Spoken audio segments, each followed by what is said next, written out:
Okay, hi Anusha. So before we get into the interview, can you just tell us a little bit about yourself and what you stand for as an advocate? Yeah, I am so excited to be part of this interview, Rahi. My name is Anusha, and I am a medical student, and I'm also an activist. I am a menstrual equity activist, which basically means I advocate for access to increased period products. And I do that through influencing policy change, talking to lawmakers, and also organizing. Yeah, that sounds amazing. So we're going to get into the questions, kind of getting it a little bit more in depth with your advocacy. So the first thing is, what was the biggest struggle that you had to overcome when advocating for menstrual equality? I would say the biggest struggle that I've had to overcome, and so many organizers I know feel this way, is the stigma around my advocacy in particular. So especially around periods, um, you know, I've noticed that if people are not willing to talk about this issue, how do we ever expect them to address it? And this is particularly true, I've noticed, when I first testified in front of lawmakers at the Ohio State House.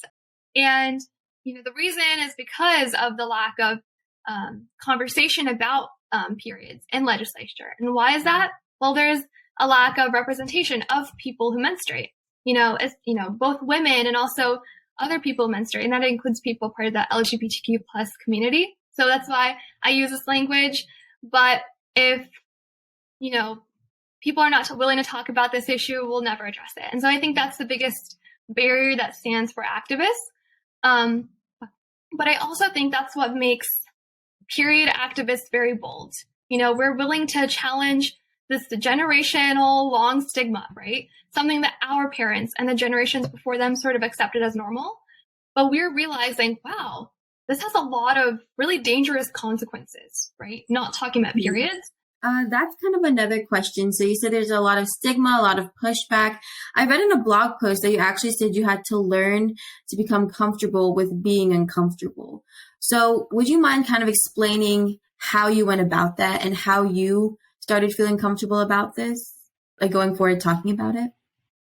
Yeah, I really love that phrase because it never gets easier. I mean, hopefully one day, right? I hope that one day it's not considered an act of bravery to talk about periods so openly. Right. It shouldn't be. It's such a natural bodily process, yet society has told us, oh, this is something you're supposed to be ashamed about. And in a way that oppresses more than half our population. Because if you deny, half our population the vocabulary to confidently talk about and speak about this issue, that prevents us from driving the change that we need to address issues like period poverty that affects so many vulnerable populations.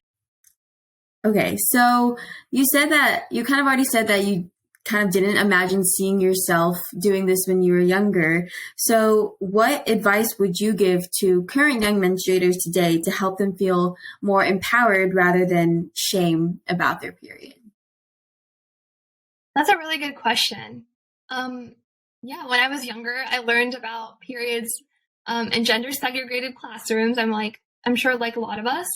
Um, and I remember when leaving the classroom for the first time, when we learned about periods in fifth grade, our teachers instructed us to hide our pads and tampons and really not talk about this or discuss anything we learned with anybody, especially not like boys and so I remember thinking, wow, why are they teaching us or telling us to be ashamed of this? Like in a way, that's the message that I was getting.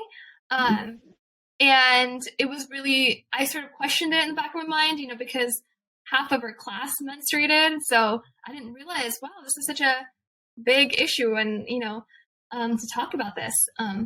But, for the longest time, I sort of accepted it. I'm like, okay, the generations before us, this has been a norm, but it wasn't until later on in college that I decided to do something about this because I realized the consequences of the stigma around periods, right? That results in students missing class because they don't have access to period products. That results in issues like toxic shock syndrome.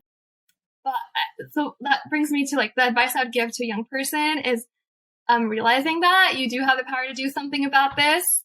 And yeah, that's the biggest thing. And like to get comfortable being uncomfortable, you know, it's going to feel uncomfortable at first and even like throughout actually, but you get more comfortable with it.